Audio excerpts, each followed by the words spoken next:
Hey guys, welcome to the Being Beautifully Honest podcast and channel. I hope you all are doing amazing. And there's just so much that's happening with the fallout surrounding Sean Combs. I'm going to call him by his government name. I'm tired of hearing Diddy. I'm tired of all these aliases. I'm tired of hearing freak offs. I'm tired of it. But it's not going anywhere. I've got so much more that I want to share and talk about, but I'm going to start with this most recent press conference that one of his victims, who was victimized several years ago, has finally decided to come forward. And I have my reasons as to why I think she came forward, and I don't believe it is because he was arrested. So I'm going to share my screen with you guys so that we can get into this together and go from there. So let me share my screen.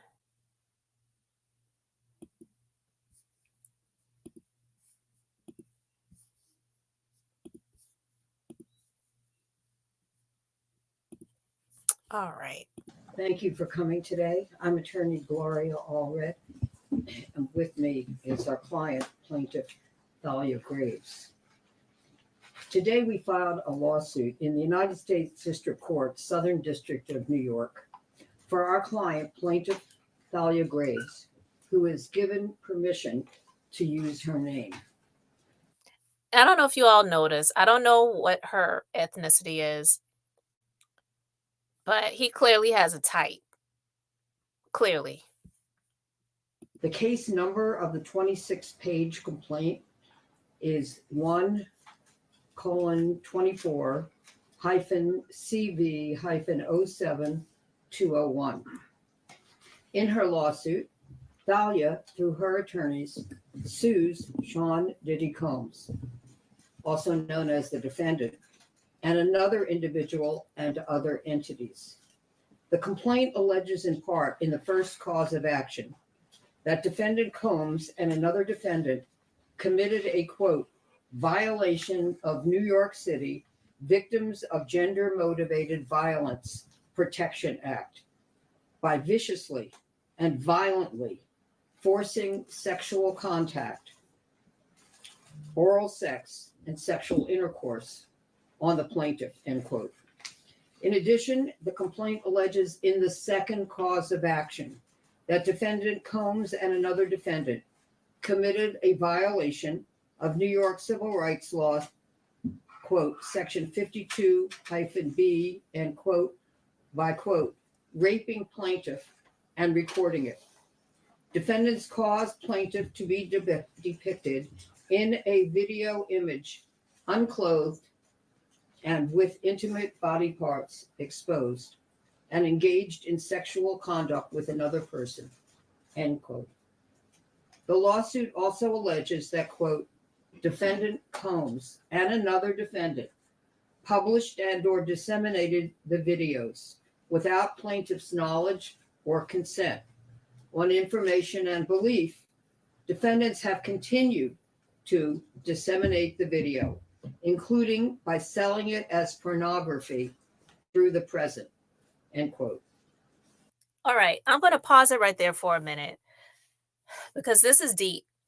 But I want people to listen to what Gloria Allred is reading and saying. She said, upon information.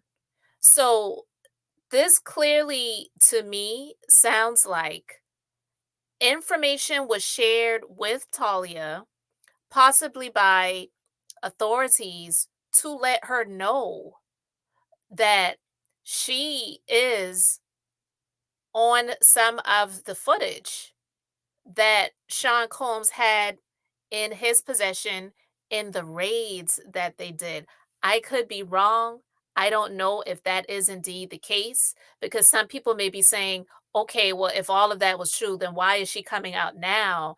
And after he got arrested, all of a sudden now she's suing him for this situation happening. I don't believe that she knew. I definitely believe that she had possibly made complaints about him doing what happened to her, but she wasn't aware that she was being filmed, and now I believe she has the knowledge that was shared with her to let her know that this footage was filmed, and not only it was filmed, but it was sold as PORN. This is downright disgusting, but let's continue.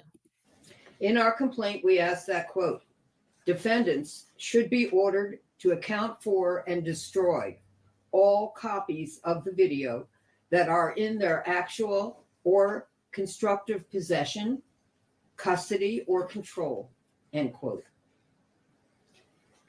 And that, quote, defendants should be temporarily and permanently enjoined from further disseminating or publishing any intimate videos of plaintiff, end quote. We also allege in the third cause of action that Combs and another defendant committed a violation of New York City Administrative Code, Section 10-180, quote, recording and showing others the video of themselves violently raping the plaintiff. And the defendants disclosed an intimate image of plaintiff without her consent, end quote. As a result of these and other allegations in our complaint, we request that judgment be entered against defendants as follows. Awarding compensatory damages for all physical injuries, emotional distress, psychological harm, anxiety, humiliation, physical and emotional pain and suffering. Meet Uptown, our best-selling travel loafer. Family and social disruption and other harm in an amount to be determined at trial. Awarding punitive damages in an amount to be determined at trial. Awarding attorneys' fees and costs pursuant to any applicable statute or law, including under New York City Administrative Code, Section 10-1104, New York Civil Rights Law, Section 52-B2, New York City Administrative Code, Section 10-180, and any other applicable statute or law. We're also seeking additional relief that the court may deem just and proper. As a result of what is alleged in the lawsuit, Thalia alleges that she has suffered and continues to suffer, among other damages, emotional harm, including mental anguish, emotional distress, humiliation, and physical damage. In a few minutes, Thalia will speak to the impact and harm that she has suffered and continues to suffer. She will take this courageous step because she thinks that it is important that the public understand the impact that rape and other criminal acts have on those who have been victimized. Often victims do not speak publicly about the specific damages that criminal acts cause them. Some of the many reasons that victims do not speak out publicly about this include being ashamed or shamed for this. But we believe that victims should not be shamed, and instead those who committed the criminal acts against them should be ashamed and take responsibility for the harm that they have caused victims to suffer. We are very proud of Thalia for speaking out today in order to help victims of rape and other acts of sexual violence against them. In addition, we thank our co-counsel, Marianne Wang, Heather Gregoria, and Jasly Liriano for their exceptional legal work on this complaint. Our goal for Thalia is very simple. We want justice for her, and we are looking forward to winning it. It is long overdue for those who have caused her to suffer to be held accountable. To the mic.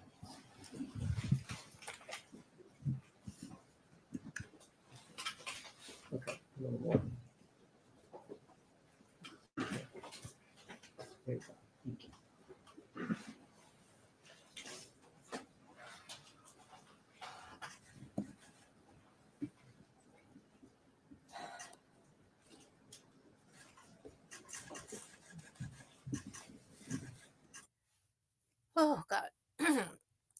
this breaks my heart. I don't know how much I'm going to be able to get through this on this video. I'm definitely going to have the full link in the description for you guys, but this is real.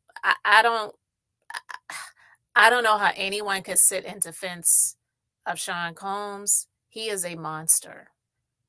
To think a person with all of the money, all of the power and access that he had to do some stuff like this, where there are females that would practically allow him to do whatever to them in whatever orifice they have on their body for money. Of course, they're not going to just let him do it for nothing, but to force someone to do something that they don't want to do and to film it and then make money off of it, how low and monstrous can you be? That is demonic.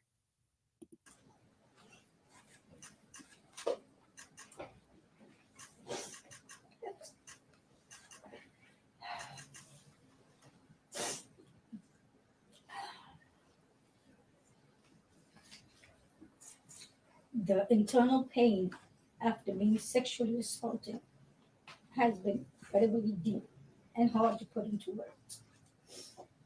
It goes beyond just physical harm caused by and during the assault.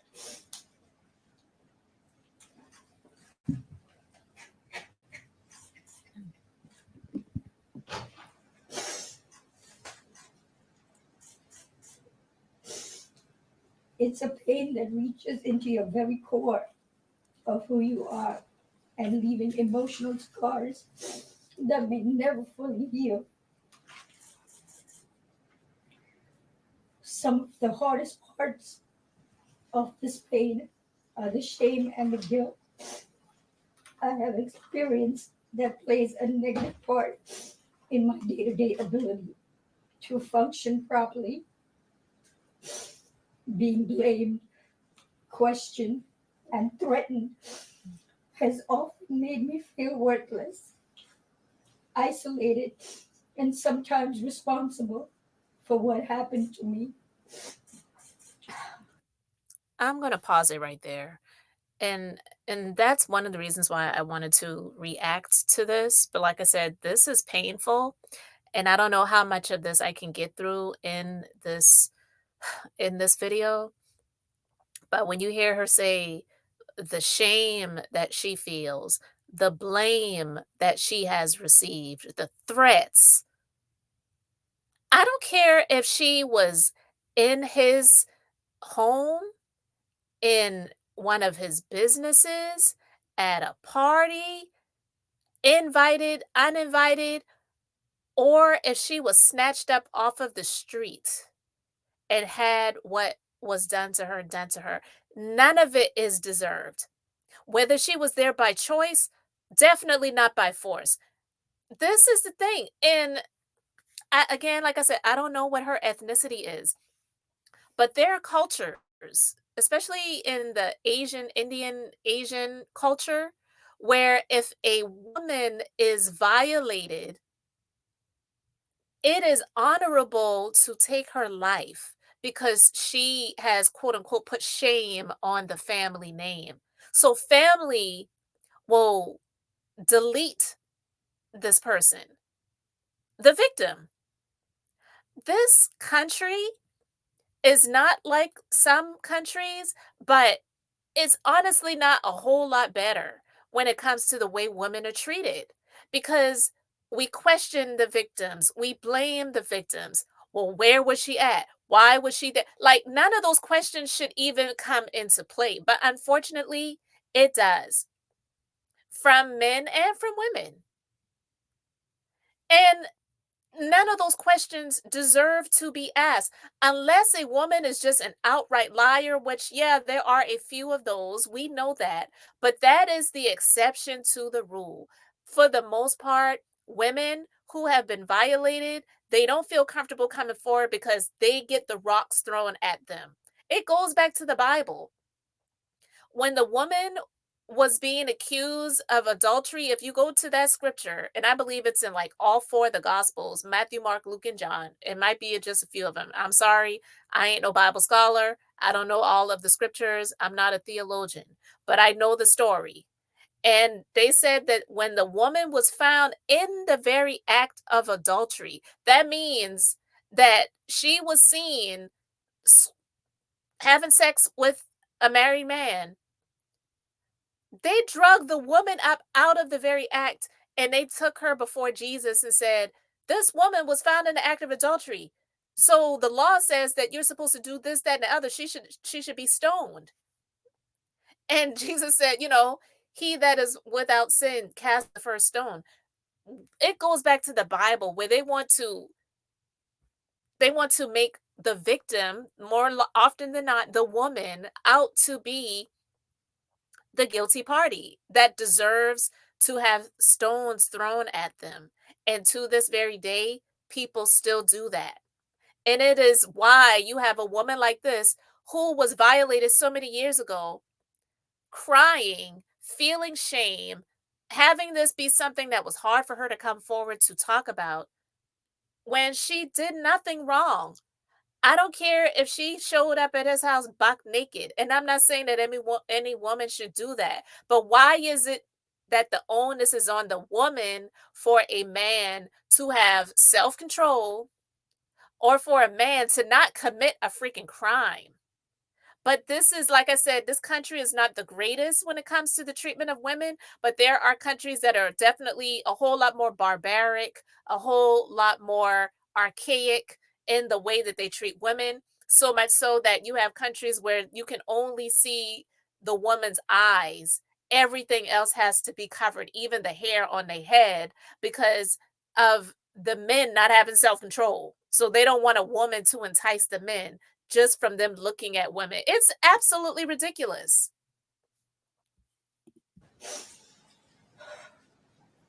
My family issues made the pain even worse.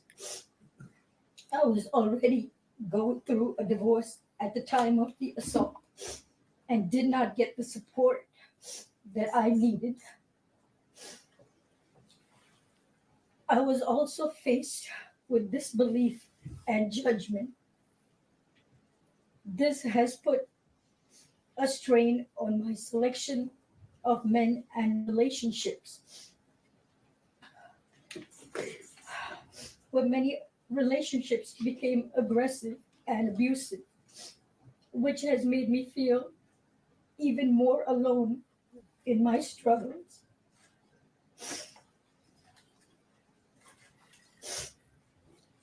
I go through spells of being distant and withdrawn that it's sometimes so hard to leave my house.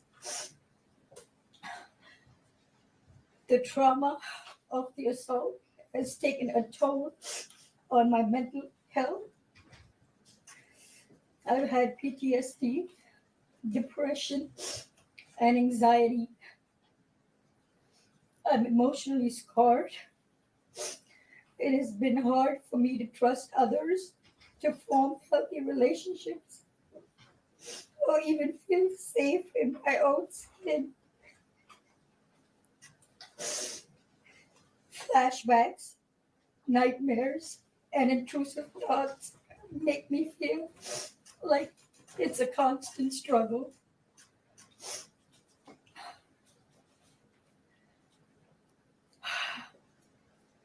I also suffer with physical problems such as chronic pain, sexual discomfort.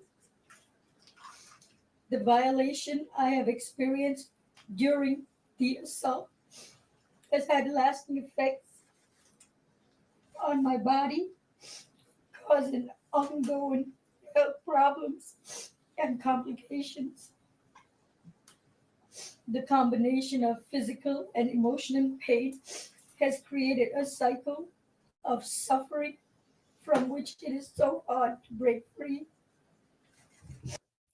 Listen, I'm going to stop it right there. I'm going to have the full video link in the description for you to watch, but her story is not much different than any other person who has been violated by someone that either doesn't have money or that does.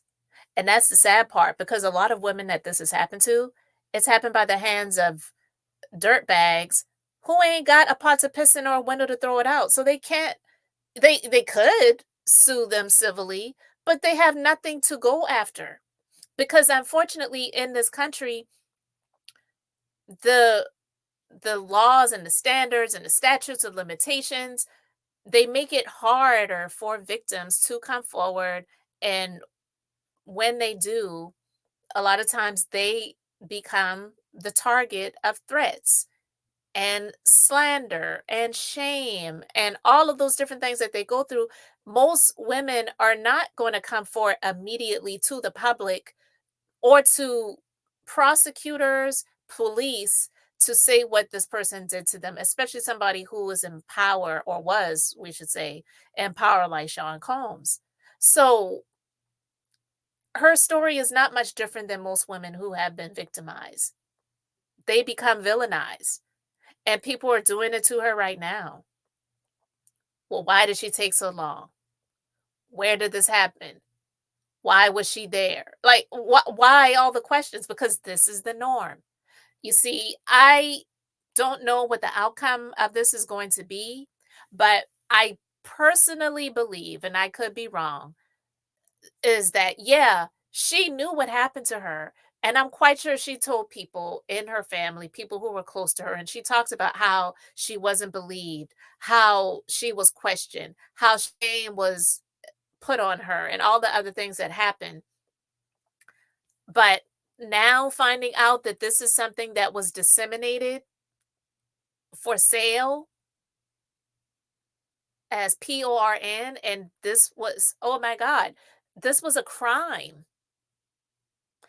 I believe that this came out of the Diddy raids, and that's my personal belief. I could be wrong. I don't know. You're free to let me know your thoughts in the comments, guys, but I have the full press conference video in the description box. I'm not going to go through all of that because it's about a half hour long, and just me reacting to it. I don't want to make my video that much longer. But anyway, let me know your thoughts in the comments. Thanks for being here, liking, and subscribing. I'm Beth, just being beautifully honest. So until next time, I wanted to keep it brief, beautiful, and I'm going to say bye.